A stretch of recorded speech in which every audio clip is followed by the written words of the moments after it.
Currently, I'm blasted with a ton of Instagram ads that are really effective because I keep clicking on them. I just can't imagine being shown Instagram ads on AI agents. In this new wave of consumer AI, how does distribution actually change? Advertising will still have to happen. SaaS companies will still need sales forces. B2C companies will still need to reach consumers. I believe people will figure out how to make something an ad, but in the context of a different experience. What are some big misconceptions about the early days from some of the companies that you've invested in? I think one of the misconceptions that miss the bigger point are when people are like, oh, you invested in cool brands. That was not what was happening. I could talk through my list of early investments and I could point to all of them as being at the intersection of behavior shift and a technology and business model shift. Well, yes, they were cool products, but that wasn't like the heart of the investment thesis.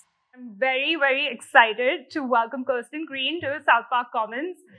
I have been trying to get an introduction to this lady for the past 10 years.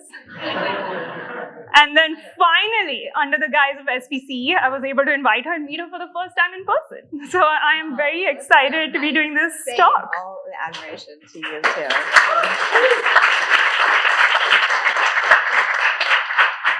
So I'm not going to introduce her because my first question is all about her anyway. So we're just going to get started right off the bat. And then I'll leave some questions at the end for our amazing audience here.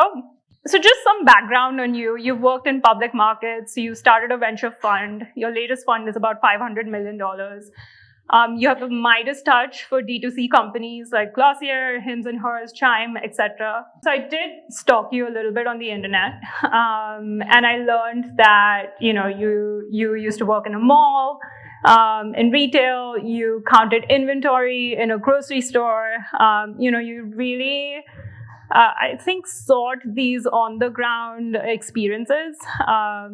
Again, curious, if you had an interesting anecdote from those experiences, what was your key takeaway? And do you look for the same kind of hustle in founders?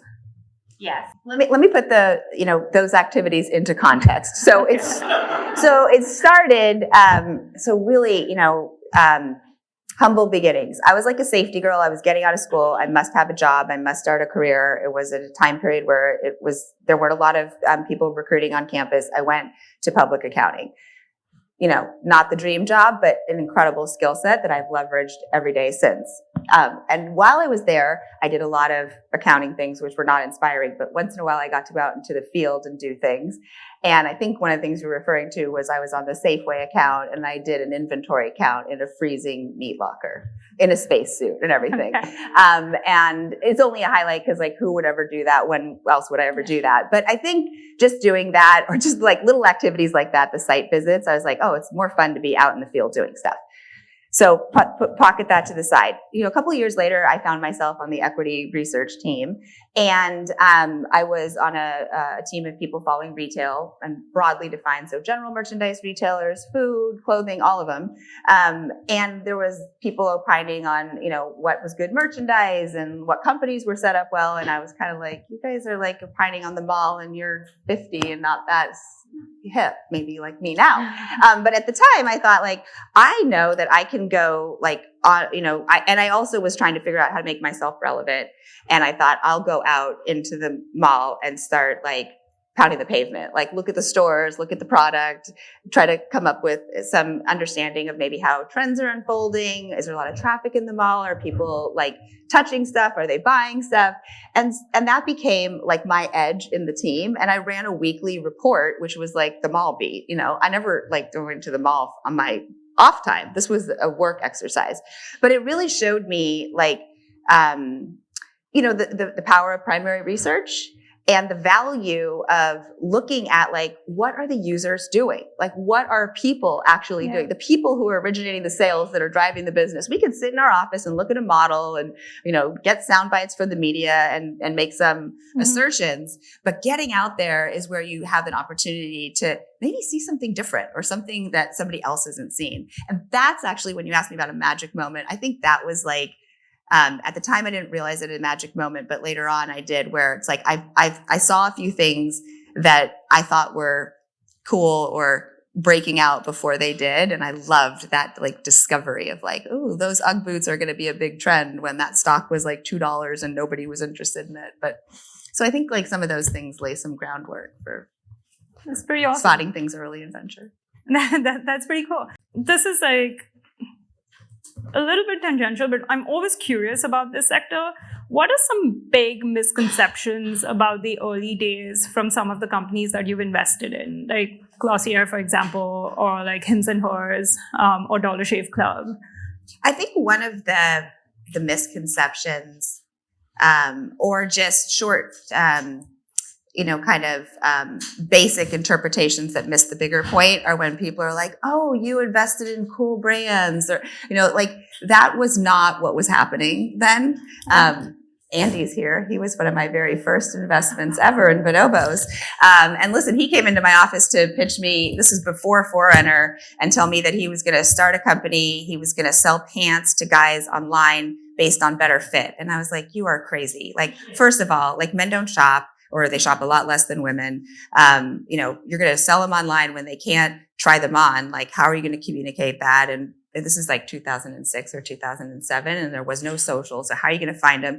Anyways, but what was interesting was just like, this was change happening. This was change happening in how people were going to discover products, in what people were going to expect out of service, and in how business was going to meet that opportunity. And that was definitely what I was interested in, was just like, how was technology, which had sort of, come into our lives in so many ways, and we were already online shopping, but it had just was basics, basically. Like, how would maybe those capabilities reshape other channels of business? And if you think, if I could talk through my list of early investments, and I could point to all of them as being at the intersection of behavior shift and a technology and business model shift. And really, since day one, we've always been looking for like the Venn diagram of shifting, changing behavior and building demand against where business is not addressing that opportunity, and then when there is tech innovation.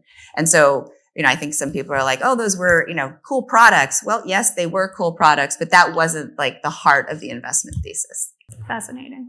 Sorry, when you said men's fashion, I had to look out in the audience to see if men's fashion is improved. Well, I don't know. Andy does fit checks regularly on social media, so he's working on it. But I sat down, I was like, those are some cool hip shoes. Okay, so speaking about technology shifts and behavioral shifts, DeepSeek has been in the news a bunch. And I think the winners here are actually the consumers. Yep. How many of you are familiar with Jevons paradox? Anyone? Everyone? Okay, so I'm going to take like 2 sentences to describe it.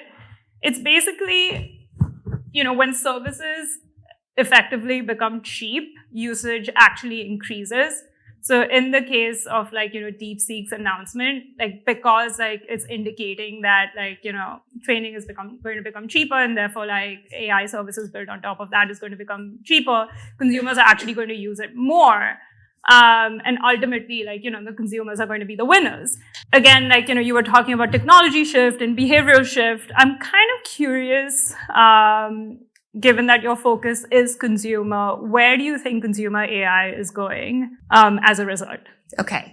So I'd start by saying I've now invested for a couple of decades, and I couldn't be more excited as a venture investor who is supposed to be investing in what's next and what's new and what's changing, to be able to invest right now, because I think that this is maybe the most exciting time we've ever had. I do think that generative AI unlocks like a whole new dimension of what's possible. And in some ways, every category is really up for reimagination. And around our table at Forerunner, we've been talk therapying to ourselves that right now we're in the messy creative stage. It's the time to take, to meet the market with an open-mindedness, make that your edge. And keep your level of discernment and the things that you've learned along the way, but really to kind of be on board for what's possible. I think if you look back at, kind of how business unfolds when there's new technology shifts. It makes sense that for the last few years, we've seen as much energy in the building and in the funding space on the infrastructure and the B2B side. Starts with the infrastructure. There's nothing to build on top of if there's not, in this case, a great model, and there's not like the inputs for those models, and there's not the tools to make them actionable. So there's been, that's where things start. And then, do understand it that the first builders come to the B2B market, and that really gets fueled and ignited through competition. Because once somebody enters the business with a superior product or a new offering, like, people can't help it. They come to compete with that. The incumbents come to compete with that. And really the avalanche of opportunity unfolds then. And business is fueled by that competition. Consumers are different. They're not fueled specifically by competition. They're fueled by being compelled. And so what it takes to win with a consumer is to really deliver something that is meaningfully better than what they already have, or something that's new, solving a new need or a new problem, or addressing a new problem. And it's a journey to take people on that route. And I think that, as you pointed out, one of the biggest, most exciting things about DeepSeek, for instance, is the fact that maybe this is the start of costs really coming. We've already seen costs come down a lot, but now it looks like maybe we're going to have even more faster. And I think that opens up the opportunity to a broader set of use cases and to be incorporated into products. So we're just starting to see that unfold right now. And we're spending time thinking about what are the elements of, what it takes to win with consumers, and where we think some of those things might show up first. And that's against the backdrop of it's all up for grabs and reimagination. So what are some of those areas? Okay, so one of the things that we feel like it takes to win in consumer, really it's about more than bringing a technology and developing a great experience. It's really also addressing a new business model that meets with that opportunity. So we think about there's three main lanes to compete on, if you will, or to solve for in building a great consumer product in a new area. The first one would be addressing or finding a competitive moat for your business. The second, in the case of AI, is putting together and building a great product. And the third is building trust. So on the front of a competitive moat, there's many questions about businesses of all levels, but on the consumer side, people often ask about CAC, and they often ask about the challenge of churning out users and how do you get users in there. So, I do think it's important to think about how effective is your business model.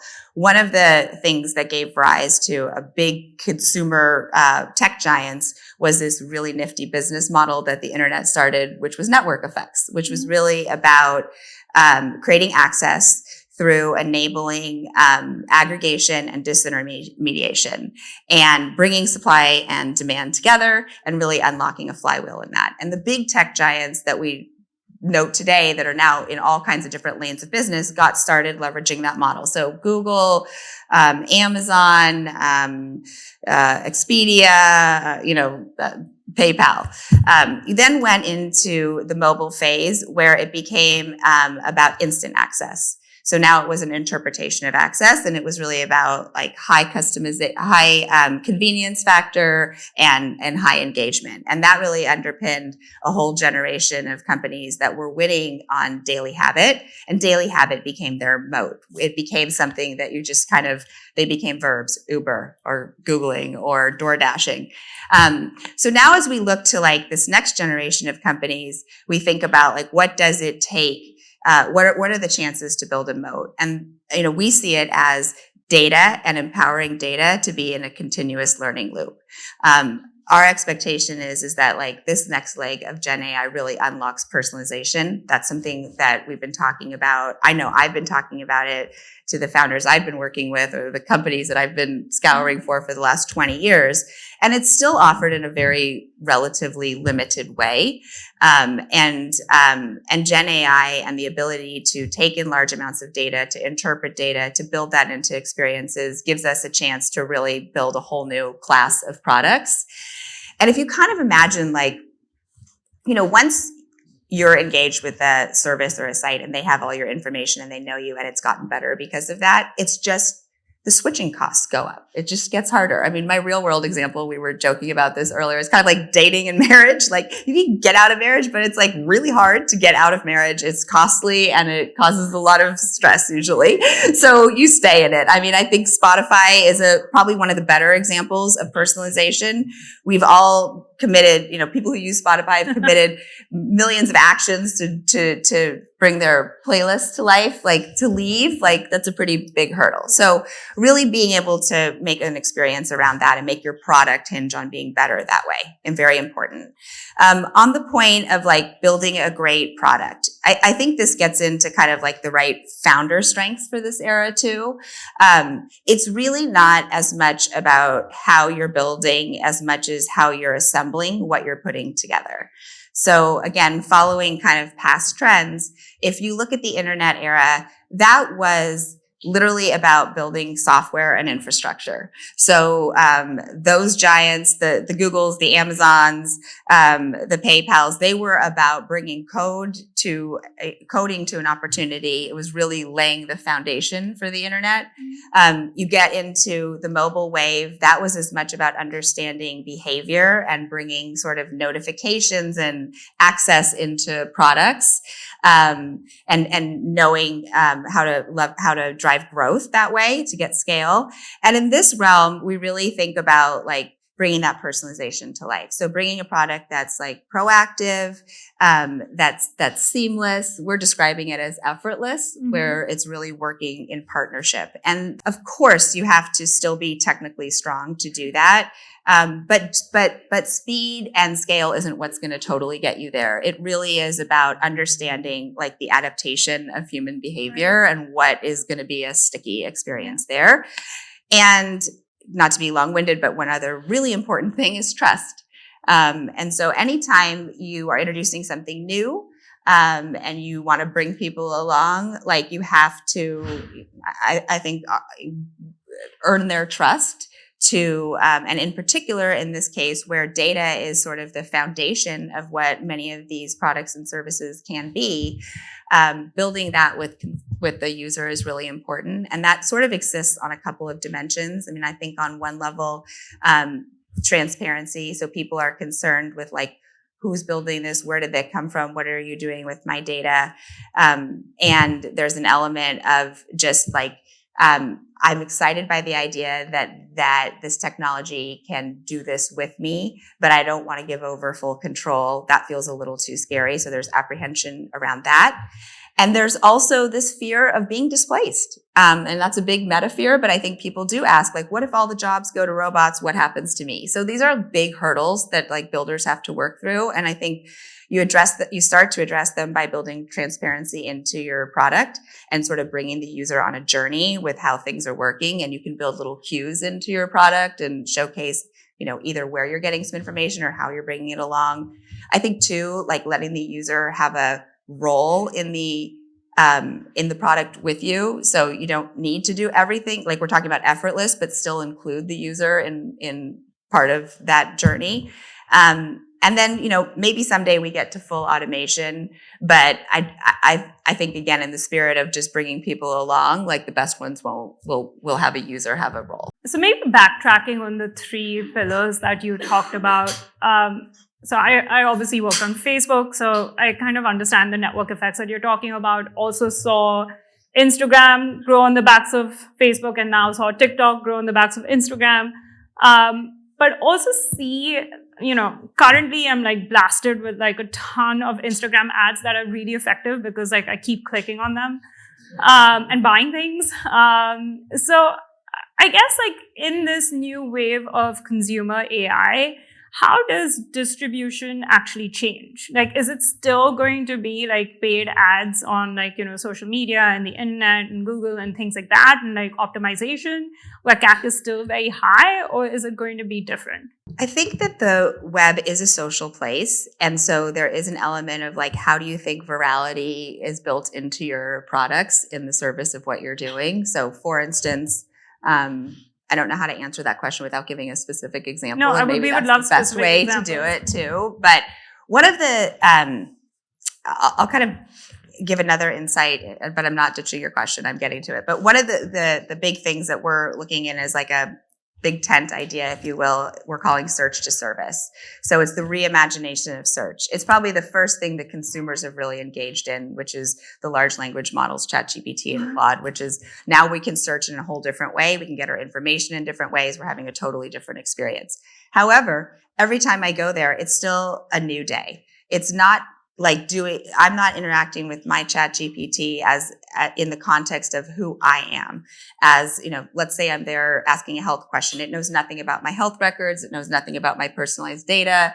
It doesn't know anything about my spend around health. It's missing all of that context. We're really interested in anybody who, we're interested in products that can be, can meet the user and leverage a set of data to serve up something that speaks to that data that then gets you closer to taking an action. And in some of those instances, depending on what the activity is, you might be bringing people into your experience. So in travel, in the search to service realm, imagine you are entering a portal. You've got the context of your likes, what you've liked on Instagram, and what sort of places you've tagged or been to. You've got your email box that says where you've traveled to or what you're inquiring to. Maybe you have your text exchange with your friends. So there's a lot of context built into helping you think about an itinerary, and then you go out and share it with people. So there's like, a shareability and like engagement in what you're doing. I think that people are really used to engaging online, but we are looking for like the next dimension of engaging,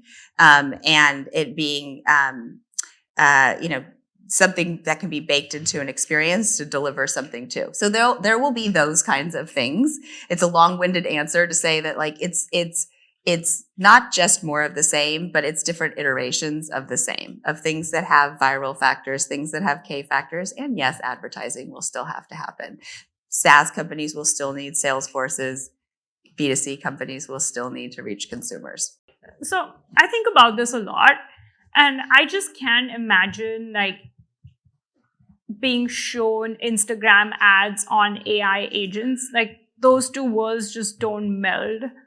For me, it's almost like having like, a LinkedIn experience in my like Facebook experience, or a Facebook like experience in my LinkedIn experience. It just doesn't work. Yeah, I actually think that kind of goes to that idea about like, what does it take to build a beautiful product today, and that idea of product orchestration. It's more than just adding AI into your existing experience. It's reimagining fundamentally like what the product experience should be now that you have that capability. So I believe people will figure out how to make something an ad, but in the context of a different experience. So you still think like paid ads will be like a significant driver? I think they'll just look different. I think that they will look different than they have looked in the past. Okay, let's shift gears a little bit. So you obviously get pitched a lot of consumer apps. What have you found interesting in this like, beginning phase of like consumer AI? Like what's caught your attention? What's caught my attention? Well, I mean, I think I shared a little bit of some of the first things that we're interested in. We're interested in like kind of, let's call them big front doors on the category level to the digital realm, so that, they are building context for who the user is. We've made an investment in a commerce angle with that in mind on Daydream. We've made an investment in the travel space in a company called Mindtrip. We've made a couple of investments in healthcare, one that comes from your personal data called Superpower, and one that comes from aggregated data from medical professionals called Rune. We, imagine like in this world of being effortless, like how do you work with a AI enabled product to get stuff done, to get things off your to-do list. We invested in a company called Duckbill. They're working on, being able to automate and to be able to service with human in the loop more than whatever's been possible before. So those are some like kind of big category addressing opportunities. And then we've got people that are building from a more kind of very specific place that, there's two ways to build. You've kind of got you got a big front door idea and you can layer things in. And then there's like, the smaller focal point and go out to other areas with that. But it's still early. Yeah, it's very early. It's early, but it is happening. I would say that like we have plenty of things that spark our attention and that, create warrant a robust discussion around our table with actual products to touch and feel and play with. I just want to dig maybe one level deeper. Like I've read some of the articles that your team or you have posted, and like you've focused on this like I'm not sure if you call it like a self-OS or a perspective on there's like the health and wellness vertical, and then there's an education vertical, Yep. There's the safety one, and I think I'm forgetting one in between. But looking for like opportunities to like both use technology and product to help consumers in those different verticals. Yep. Here at SPC, one of the things that I often tell our members here is that, for the first time in technology, you can build for the future. You're not building for a problem that we have today now, because that's going to be outdated. So instead, instead of thinking about like, what is the problem now? Like, what's the problem statement? What's the solution? Like, what is the market for that problem? It's almost like, how do you envision things 5 years from now? Like, how would I be managing my health 5 years from now? Or like, how would I be like educating myself or finding career opportunities 5 years from now? And like, as technologists and product people, we've never had the opportunity to do that before. That's what makes today so exciting. But well said. But if you were to pick one of those verticals, how do you imagine that, being transformative 5 years from now? Oh gosh, I think maybe what you were referring to was we wrote a little bit about a piece of being the CEO of your own life, yes. Which is basically to like live through a world that's just a lot more fluid. There's a lot less structure today in, already we're seeing it in careers. I think people are doing it in education. We probably need more of it in education. I think people's probably pull the market along that way or create a new market that way. I think you're seeing it in health because it is a topic of importance to everybody, and there's a big problem with it in this country. And so, right now we're dealing with broken systems, and all of that equals need. And so I think that we're really looking for things that understand that are ideas on how to support you in a world where there is less structure. There is a world where it's more about like making it up as you go along, and doing it in a way where you have flexibility in how you're approaching it, and you have the opportunity to pivot on your own. And so that's where we get into the things that are about personal productivity and about personal potential. SPC is known for its -1 to 0 phase.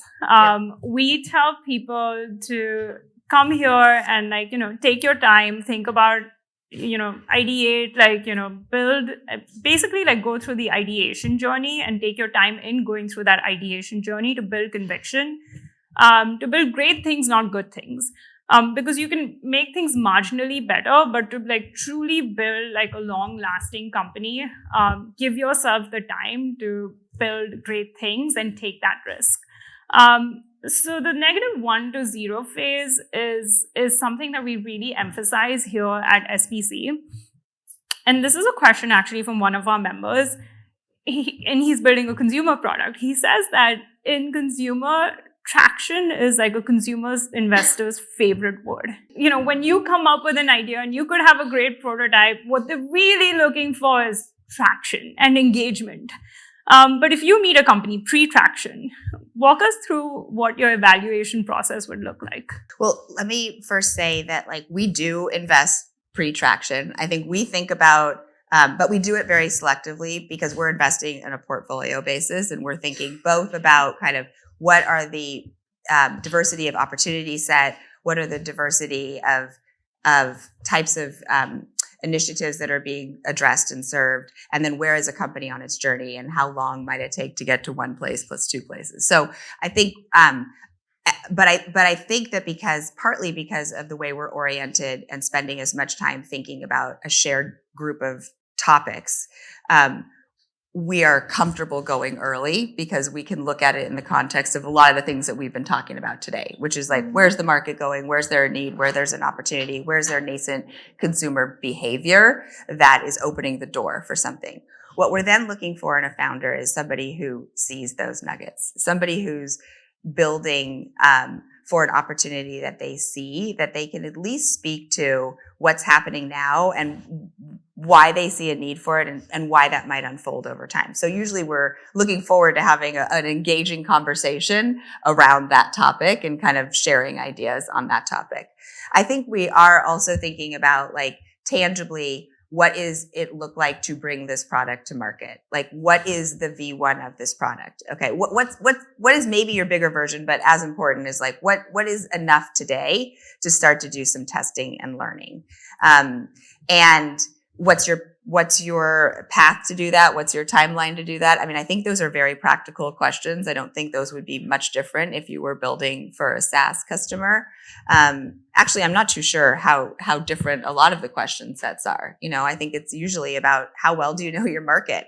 How confidently can you speak to the opportunity that you're addressing? What are the hypotheses that you're going to be testing with your first product and looking for to know whether you should keep going and go another layer deeper? Do you think that consumer founders should seek out venture funding? Because I feel like there's a new generation of consumer founders actually coming out of New York where they refuse to take venture funding. Like, you know, we'll keep launching like apps almost like a studio model. We'll generate like actually millions of dollars in revenue and like, you know, basically give venture the finger. Curious, like what your thoughts are. I would say that the number two reason why we pass on opportunities, and this is in the context of things that have gotten our attention, they've somehow, you know, they fit into some filter that we're looking for, is this is a really interesting idea. I'm not sure venture is the right mechanism for you to build. It's not maybe the right motivation for you to build. It's not the right way to capitalize your business. There are a lot of those businesses. I mean, ultimately, I think that like, you know, we're also in the business, like every other venture, of looking for things that are big outcomes, things that have big consequences in people's lives and have big opportunities. I wouldn't say that they are small businesses. They have the potential to be huge businesses. They're usually, you know, in the entertainment, gaming, like, you know, consumer, like, again, like just like these kinds of like other types of things. Like what?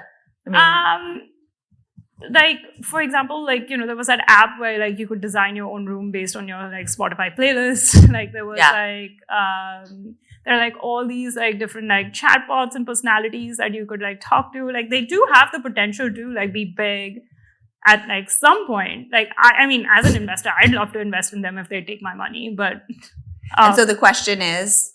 It's just like, it's almost like there's like a new breed of consumer founder that is not seeking out venture. Like I think there's a new breed of founder that's not seeking out venture. I think there's a conversation about the $1 billion startup from one person that has you know, very different markets that they're addressing. So I don't know that that's unique to consumer, and I think that's exciting for entrepreneurship. And I think, you know, generally speaking, I think the approach that we live by in the market is that there is more money floating around wanting to fund the next big thing than there is a real next big thing happening, which means that we need to be, you know, showing up with a great value proposition and a great partnership promise and, you know, hopefully smart questions that help a founder think sharper about what they're doing. At the same time, at least in our model, we're a seed. Our core fund is seed Series A entry point investing, but we really only invest in 25 companies per fund, which is pretty edited at that early stage. And so we feel like, you know, we still don't have to look and be open for business to everything. We can pick and choose some areas that we're in. So I think that this flexibility on what kind of company you build and how you capitalize the company is great news for entrepreneurs because it's just one more way in which you can be successful, but it doesn't limit our opportunity either. So going back to the -1 to 0 phase, are there any counterintuitive attributes of successful consumer founders that you found that contradict traditional tech? investing narratives? I mean, I think to be a founder, you need to be incredibly tenacious. You need to be totally all in. You need to be flexible. You need to be, up for learning all the time and iterating on it, and balancing that against having a real vision for who you're serving and what you're aiming to do for them. So, you can't be all over the place and misinterpret signals as change, but you need to walk a line between the two of those. And I think that, again, Ruchi, I'm not sure this is different. Like, you really need to know your end user, and you need to know what problem you're solving for them. The only reason I ask this question is when I look at your portfolio and I look at the founders of your portfolio, they look very different from founders that I'm used to from San Francisco, that come from the tech background, and the founder of Away, for example, or the founder of Glossier. Very different profile, which is fascinating. So Forerunner's been around for 13 years. We, again, have this I think one of the best jobs of a venture capitalist is you have one foot in today and maybe a foot and a hand in tomorrow, really thinking about what's next. And we don't come and do the same thing again. It was interesting. We invested, first investment in our first fund was Dollar Shave Club. And after that, we got the Dollar Shave Club of everything. And I was we were investing in a business model change in a market that was going through changes, not just in, subscription models. So we didn't do that again. And we had to then say, what learnings have we taken from this experience? What evolution related, another click away or another push forward, is happening in this space or in an adjacent one to it, and keep moving and following the opportunity. So those companies that you mentioned, we invested in 2012 and 2013 respectively. And I think that, if you almost looked at all of our funds, you would see the couple of themes, and you would see different kinds of business models in those themes. And maybe you would notice certain kinds of founders. I don't know. I don't usually think as much about that on a collective basis as I think about the problems we're solving for and the founder's passion for that project and their credibility. The founder market fit, which we talk about a lot. We actually have, plenty of tech forward companies too in our portfolio. Awesome. I forgot to ask this question, so I'll ask it now because I'm sure it's top of mind for the audience. Again, it's just mostly based on your experiences with your own portfolio companies. What growth channels have they found most effective? One of the first questions we always get is, what can you tell me about marketing? What are the marketing lessons we can take from other companies in the portfolio? Do you have connections at Facebook? I can't believe I forgot to ask this question, right? Because everyone's going to have this question. I think I give an answer that I feel really confident in, that is probably very unsatisfactory in the moment, but then they realize that it's the right, true answer, which is there isn't. The trick in marketing is to be nimble, is to be trying everything all the time, and to know when to lean into something that's working and to what degree. A consumer, for example, usually needs to see things between 3 and 5 times before they take an action. So they might need to see it on a poster board. They might need to see it on their Facebook feed, and then their friend might tell them about it. There is a journey that people go on before they start to feel oh yeah, I've heard about that. Oh yeah. It's almost takes shape in their mind before they've even bought the product or bought the service or engaged with it.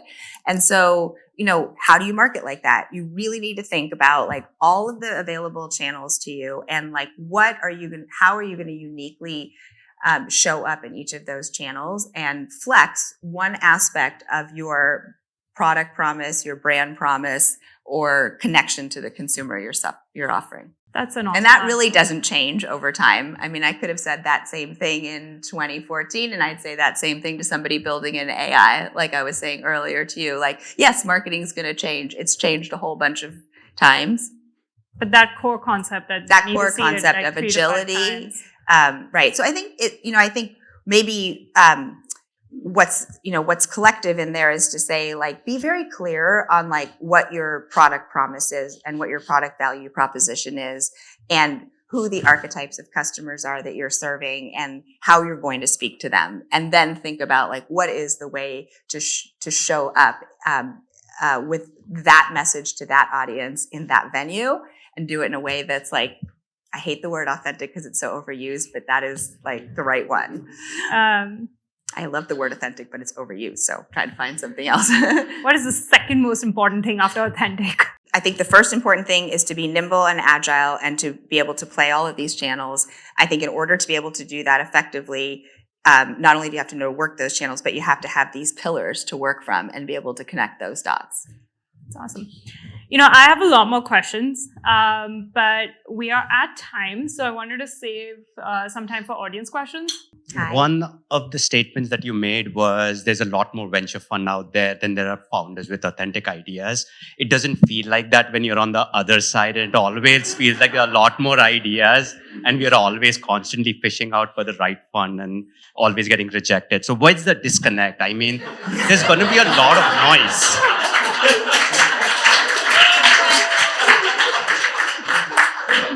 I mean, there's going to be a lot of noise. Well, let's start with this. There's a lot of everything, to be honest, right? And everybody's got a different way of filtering through that too. So that's where some of maybe the challenge comes through, because the way we edit might be different than the way somebody else edits. And so you might have a very different experience from one fund to the next and from one kind of investor to the next. I think that we try to be upfront in communicating the types of companies that we're interested in investing in, both by theme, by what we call these big tent ideas and business models. And then obviously, like the nature of the beast in venture is it does need to be something that has that scalability and that has that, kind of long arc horizon possibility. And those matching all of those things up is quite difficult.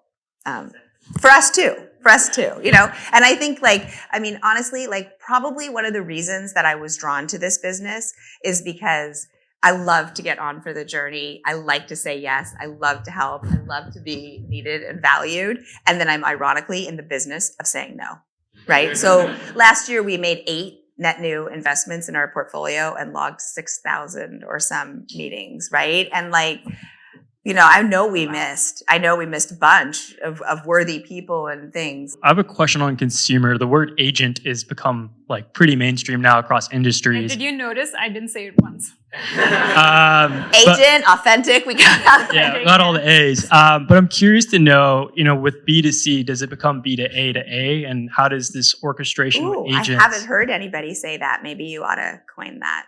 Maybe I'll. But yeah, how does that kind of orchestration change? Do agents kind of now become the retailers of the past where that interaction between a consumer agent and a business agent needs to be a little bit more coordinated and so forth? When we talk about one of the key, winning with consumer propositions, probably winning in general propositions, is the orchestration of all of the different capabilities together. It's really with an eye towards how you're bringing the agent experience to life, right? So it does have the concept, the idea has a role in almost all of the new imagined business ideas that are in line with something that's personalized, predictive, proactive, effortless.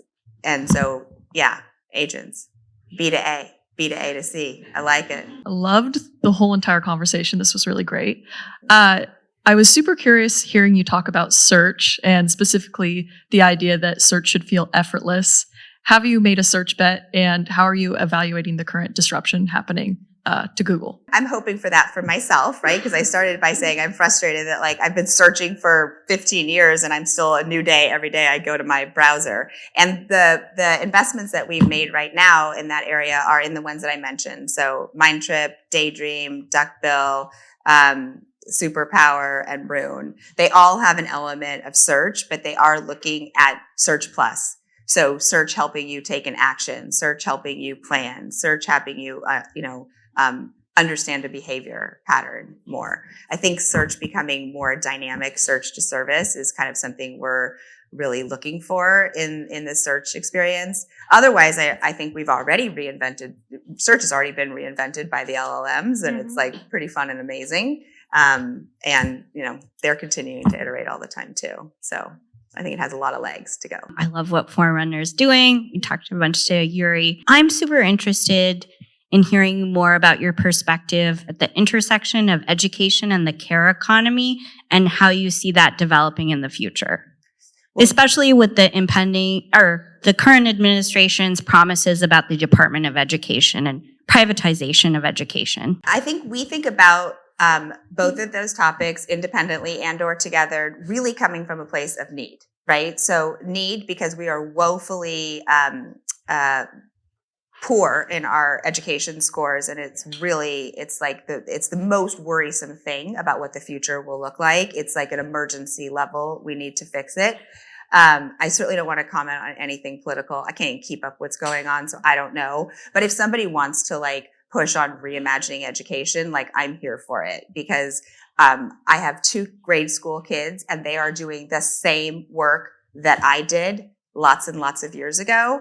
And, some of that is important work, but there are probably other newer things to learn, and there are probably more efficient ways to do it, because there's more efficient ways to do everything. So I am really interested in all tools that are helping push education in new ways. Right now, it's a paying problem because people still feel like they shouldn't have to pay for education. It's a right. I should get the education. At the same time, there's some tipping happening, right? So I think you need, to invest here, you need to form a hypothesis on where we are on that spectrum and maybe what segment of the market you're going after. That's true in healthcare too. There's a big move from payer into consumer pockets. So with that in mind, we are thinking about dollars being unlocked. If we look across consumer spending, the biggest increase in consumer spending is in health and wellness, and probably some of it in aging care too, because that's a population-driven problem that I'm living through personally myself, and it's a real challenge. I think there's a lot of layers to address and those opportunities. Most of them are probably not venture opportunities, but there are certainly some venture opportunities in there, and those are big markets with people that are arguably in some ways easier to bring over the edge, because what exists is so far out of whack relative to how we have other experiences. Was kind of curious about going more into the personalization stuff. You talked a lot about apps and various softwares that you bring in your data and it just does everything for you and it understands what you need. But I'm kind of more curious about physical objects. How are we going to get more personalization in what we eat or what we wear or what we're going to be doing in our day-to-day lives? I'm interested in that too. And we've seen pitches along all those lines to varying degrees of practicality or likely adoption by consumers. One company we invested in that I think is an example of that is called Aura. We actually put out, the company made an announcement today about really leaning into data privacy and working with one of our other portfolio companies, which is called Web AI, which is really helping keep your data on premise so it's stored for you as opposed to going to the cloud and happening with whatever. And that falls in that trust vein. I think that's one of the things that needs to happen, which is where's my data? How's my data being collected? Where is it going? And then tell me something that's not just novel, but that's actually useful. And I think the first generation of things we've seen have been maybe more novel insights. Mm-hmm. There's this connective tissue. You have to have things come together, which is another way in which we think of this as the messy creative stage, because a lot of things are being built right now that ultimately do have interdependencies on other things being built. And who knows if all of that's going to happen at the same time. But I do think it's I think that as people talk about data more often, it quickly goes to lots of different places, but one of them is personalization, which then gets people open to the ideas of what personalization means to them, which will start showing up in adoption to some of these different ideas. Hi, my name is Sube. Thank you for sharing a lot of useful insights. I have a question about, so you mentioned a lot about healthcare and making things more effortless. And looking from the companies you work with, what is some things nobody is doing in the healthcare? And I was hoping to ask you, so many things. What do you want to see? I was hoping to ask you a second question as well. Healthcare, I think it's very individual focused. So how do you see the intersection of healthcare and social in the consumer space? Actually, okay, so it's a really good question, and it's a really fun topic. It's actually a topic Andy and I have a conversation with on another realm with Pi, but it's social has meant for the 20 years before we had technology in our pockets, it meant like getting together in a room like this, or having friends and going to dinner, or, going to an exercise class together. And then we went online, and social became like social networking online. And I think now we are really, all talking about the problems and the shortcomings on that realm. And we're now wondering, like, what is the future of social? We don't want to be lonely by ourselves. This thing that was social has made us lonely. We want more things that are connected. And it's really about thinking about omni-channel social, if you will. And omni-channel social might mean, how do you leverage technology to do things in person, which is what Andy's company is working on. It might also mean, how do you do things that are better together, or better, because you bring a few people into the orbit with you. So I shared an example on travel. On health, you've seen it early days on things like Strava that had like run clubs where you could kind of track what other people were doing. I think that maybe there's a world where, I think the first, like, if you're talking about blood tests or sharing that personal information, I think the first place you go is like your family, like bringing that together, and maybe, being able to connect some dots between what's going on with family members and, maybe what's connected in that way. But I think that's part of the journey that we're on right now, that like is an evolution on how it comes together. But I do think that like the nature of social is going to evolve into ways that are more multidimensional and intersect with all these important areas of our life. I mean, it was really funny because I was recently with friends, and the dinner table conversation was a conversation around our blood reports and our cholesterol levels and the different statins that everyone was on, and whether or not statins were good. And then we decided to compete on like the people not taking statin cholesterol levels and the people taking statin cholesterol levels. I mean, I do think like, there is something there. There's a company called, there's a company that we looked at that's doing this in the supplement space. And they're basically like, you can share on this platform your supplements routine.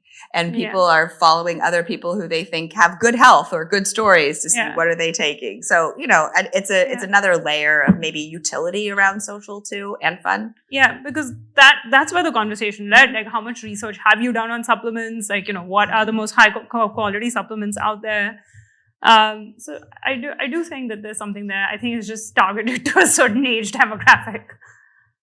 Yeah. We have time for one more question, and I will let Lydia do the job of picking the one more person. Hi, I'm Jen. Thank you for everything. My question for you is, in a recent post, you mentioned intuition, elegance, and deeply personal utility, I believe, as differentiators. As we think about agents and consumer agents kind of starting to be more and more commoditized, my brain immediately went to UI when I read some of that. And I'm curious your perspective. Has your perspective changed as you look at founding teams about key roles? Actually, I'll just leave it there. Yeah, that's a great question. One, thank you for reading what we put out.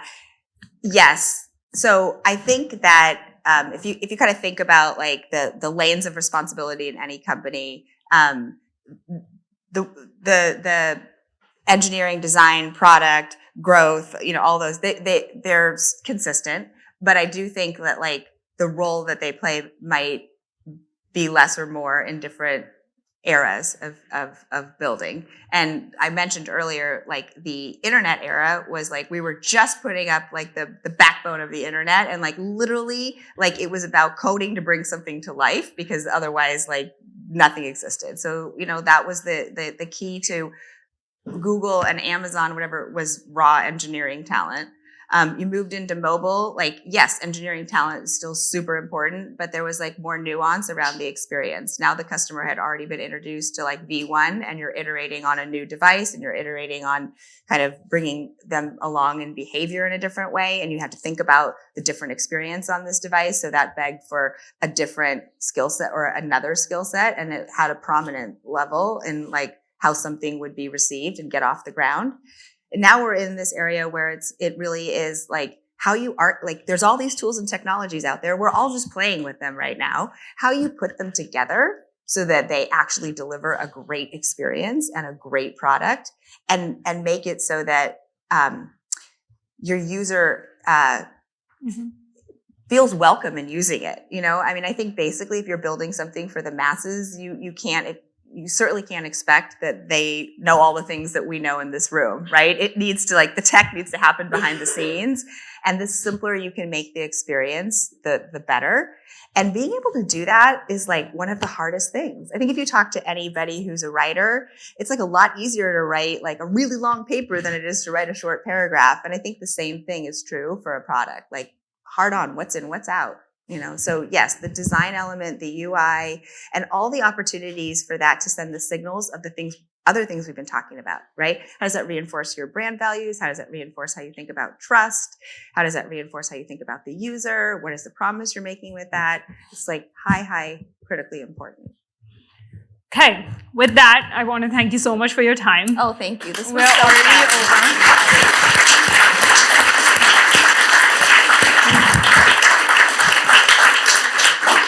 I actually hope you come back to SPC soon. Thank you so much for inviting me. This was so fun. This is an awesome group. So I love it. Thank you, Ruchi. Appreciate it. Thanks again for joining us for another episode of -1 from the team here at South Park Commons. We'd also like to thank our friends at Atomic Growth for making this episode happen.